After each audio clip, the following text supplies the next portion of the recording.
When I was let go from my previous role, I took about a month off, about a month. I didn't really do much. I just kind of get my mind in a good spot, just kind of relax, because the past year was crazy with the job change and moving and all that. So about a month later, I started down the traditional path, just sending resumes out, trying to find my own. I wasn't having any luck with it. The sample size that I had with that initial month of me just applying to jobs and submitting resumes and just not getting any kind of response back from it. I need help on this. It's over the years when I've gone through these job searches, it's always been, everybody always seems to have a certain take on your resume. Like, oh, you need to do this, or you need to do that. You can never keep up with it. Like I said, I came across you guys. I wasn't having any luck on my own.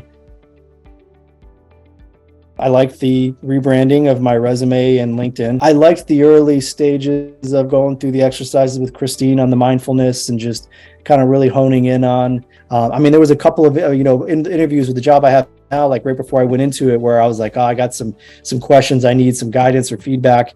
And I know Robert's very busy, but he jumped on with me like first thing in the morning, like 7:30 in the morning, and spent a half hour and gave me a bunch of good feedback, got my mind kind of where it needed to be, and going into the interviews. So just having a team available and around, for whatever element you need help with, the mindfulness, the focus, all that stuff. And then I have everything. The automation was really cool to me.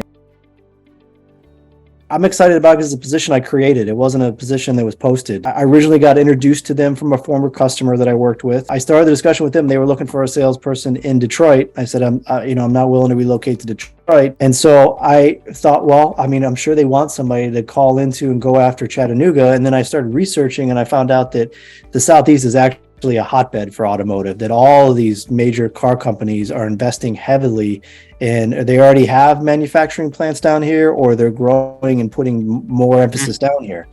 So I built a list of those accounts. I pulled it, showed the level of investment, and I went back to them and I said, hey, if you really want anybody to call on these in the region, I'm in a perfect location for it. And a couple of weeks later, they called me back and said, yep, your timing was perfect, because we know we need somebody down there. We know it's a strong area. And so, yeah, we absolutely want somebody. And so they moved forward on it.